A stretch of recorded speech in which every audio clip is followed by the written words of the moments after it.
Ang guhit ng para sa akin pagdadaig ipagsapalaran sa mga magkatatan ang pinagmulan kaya naman check saga.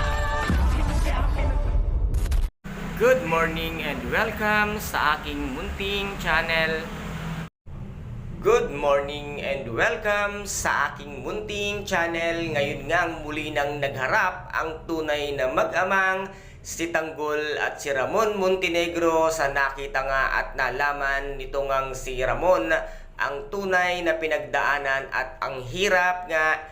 na kanyang naranasan sa buong buhay niya at ang lupit na ginawa nito ngang si Rigor sa kanyang pinakamamahal na anak na si Tanggol Montenegro, at dito nga ay hindi niya nahahayaang magkawalay at magkahiwalay pa sila ng kanyang anak, kung kaya't gagawin niya ang lahat upang ipakita at iparamdam kaya Tanggol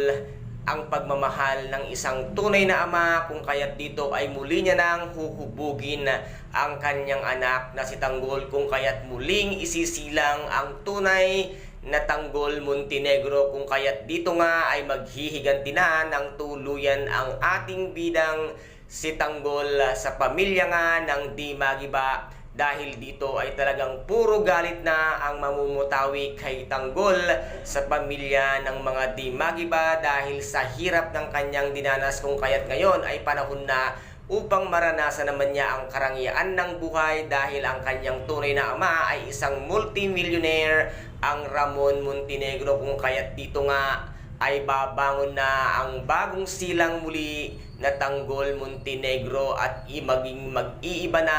ang takbo ng buhay ng ating bidang si Tanggol. Kaya guys, ito po ang ating paka-aabangan sa mga susunod na episode dito nga sa FPJ ang Batang Quiapo. At kung nagustuhan po ninyo ang aking videos for today, paki-subscribe na lamang po ng aking channel, paki-like and share para maging update kayo sa lahat ng gagawin kong videos. Maraming salamat po. Ingat, God bless and